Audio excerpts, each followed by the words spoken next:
What's up, everybody? When the Xbox Series X first came out, I did a unboxing plus initial boot up video, and I had every intention of doing that on my PS5 as well, and I even recorded it. I just never got around to putting it all together, so that is this video. This is going to be the initial boot up, setup, of course the quick unboxing in the beginning, and the brief spray over that I did on my system. Overall, comparing this to the Xbox Series X boot up, the PlayStation's was drastically faster and no issues, basically no issues. So I'm just going to kind of go through everything that takes place on this, let you take a peek if you're interested. Not too much information shared in this, really just kind of that initial setup, what it looks like, how fast it is. I do speed up one section, which is where I transfer my data from the PlayStation 4 over to the PS5 just by using an Ethernet cable. It's actually pretty quick, but I do speed it up because it does take a few minutes. So it'd be nice and boring to look at. This is me just trying to adjust my display area.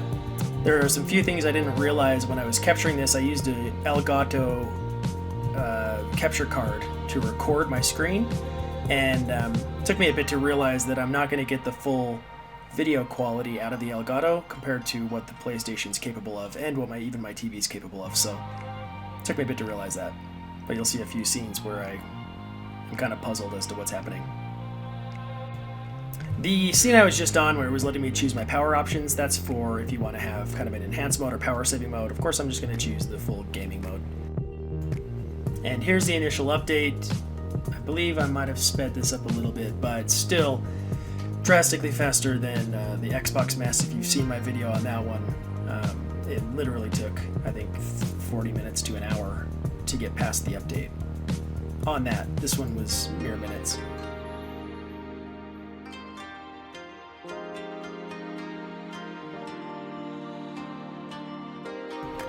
And of course, after the update goes through, we'll get to see a full restart of the console.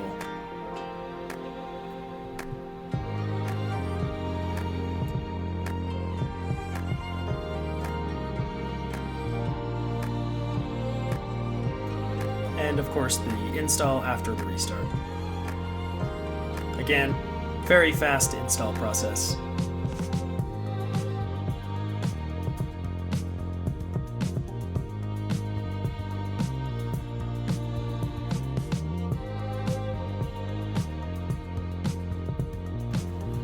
Now on the Xbox, once you do the initial boot up and install an update, you also have to update your controller. Same with the PS5, only in this one, I could have held my breath for how fast it updated the controller. A feature very similar to the Xbox, you are allowed to sign in on your app, so your PlayStation app, to get your profile set up. So you basically scan a QR code, and as long as your app is signed in, it'll immediately sign you in on the PlayStation. Pretty cool. I didn't see anything on the PlayStation that's quite as cool as the Xbox when it came to a pin.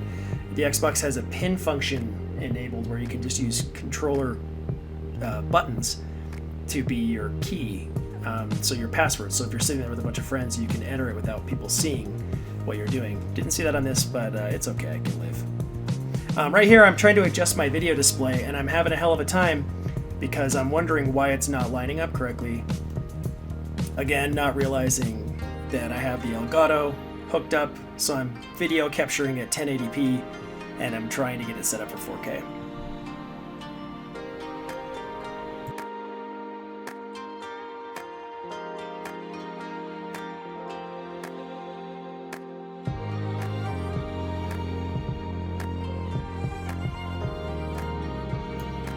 And here's the option to do the data transfer from your PS4 to your PS5.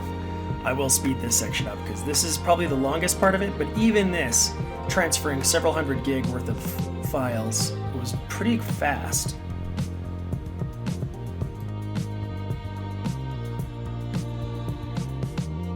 And if you're not familiar with this process, all you'll need is an Ethernet cable, and it has you plug directly into your PS4 as long as it's on, directly into your PS5, and then you hit transfer and it will pull over basically everything you have on that console. So a really nice method to get all your files transferred over.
Okay, so now that we actually have the console set up, updated, and ready to go, files transferred, I'm going to try and poke around some of the settings. I think the first thing I go to is the video output.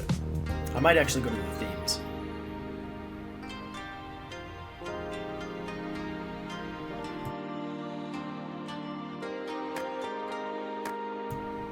There's where you can see all the files that transferred over successfully.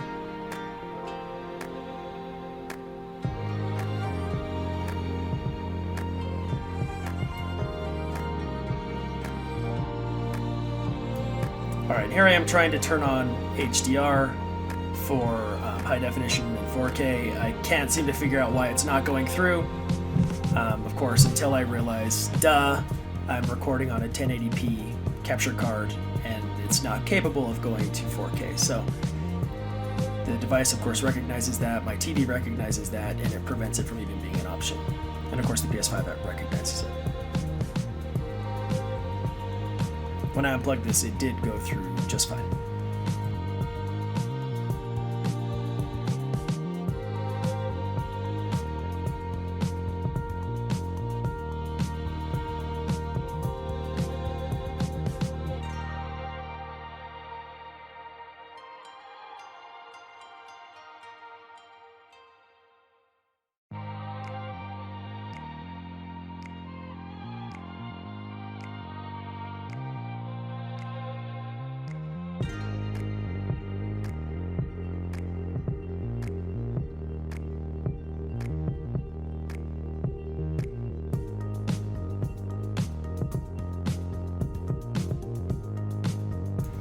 One thing I noticed right off the bat is the interface is slightly different. You have a kind of a section up top that says games versus media.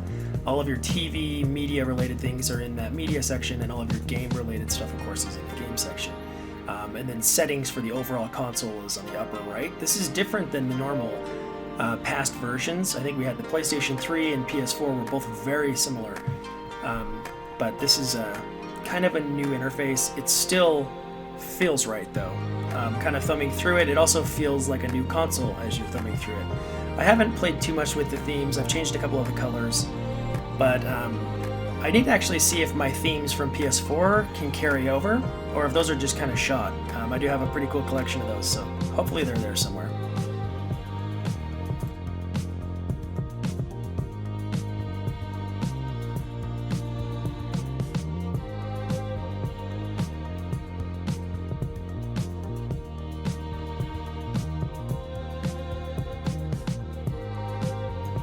Some other things you'll see on here, you've got remote play.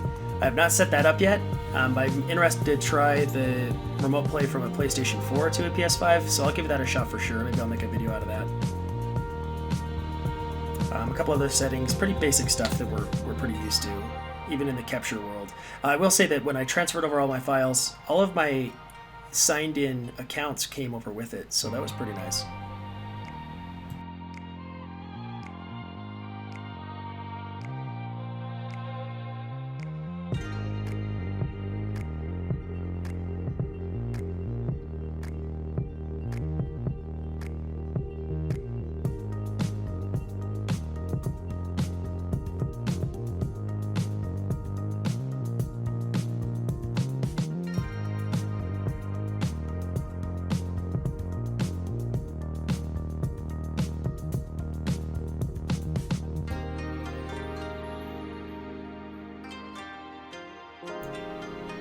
That's pretty much all there is to it. I'm going to boot it down into rest mode and then boot it back up just so you can see how fast this does boot up. But otherwise, if you haven't gotten your PlayStation 5 yet, I'm excited for you to get it. I know you're going to love it. To me, this feels like a brand new console, while the Xbox original boot up didn't feel like anything new. It just felt kind of like an improved interface. So thanks for watching, and take care, everybody.